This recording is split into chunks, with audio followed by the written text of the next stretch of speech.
Nous sommes maintenant en ligne avec Isabelle Facon, maître de recherche à la Fondation pour la recherche stratégique, spécialiste des politiques de sécurité et de défense russe. Bonjour, merci d'être avec nous. Alors comment est-ce que vous interprétez aujourd'hui les propos de Vladimir Poutine? Il campe clairement sur ses positions?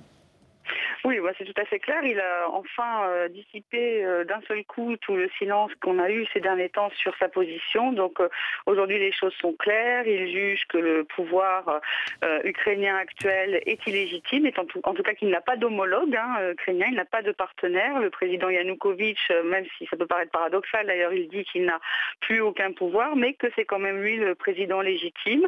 Sur le recours à la force, on est plutôt dans une position où on temporise, où on dit qu'on n'en a pas forcément besoin pour l'instant. Donc ça semble aller dans le sens d'une volonté russe de dramatiser les enjeux en montrant les muscles. Et puis il y a toujours cette accusation sur le fait qu'en Crimée, et les forces russes et les populations russes étaient menacées par toutes sortes de forces.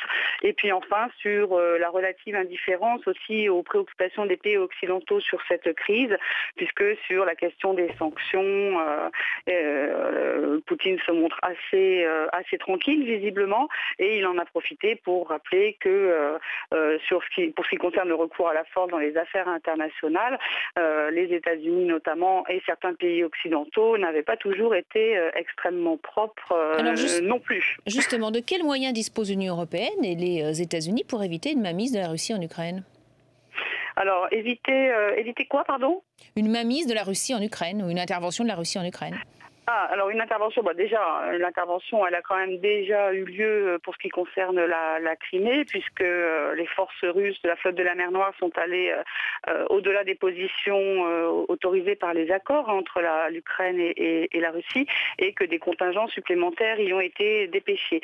Après, sur les régions orientales, visiblement, le pouvoir russe n'a pas l'intention d'aller tellement plus loin pour l'instant, mais on sait qu'il y a quand même des troubles en Ukraine et qu'on ne peut pas exclure complètement des dérapages.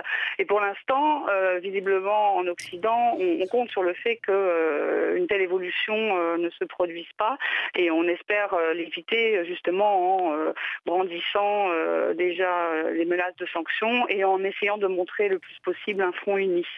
Merci beaucoup Isabelle Facon, maître de recherche à la Fondation pour la recherche stratégique, spécialiste des politiques de sécurité et de défense russe.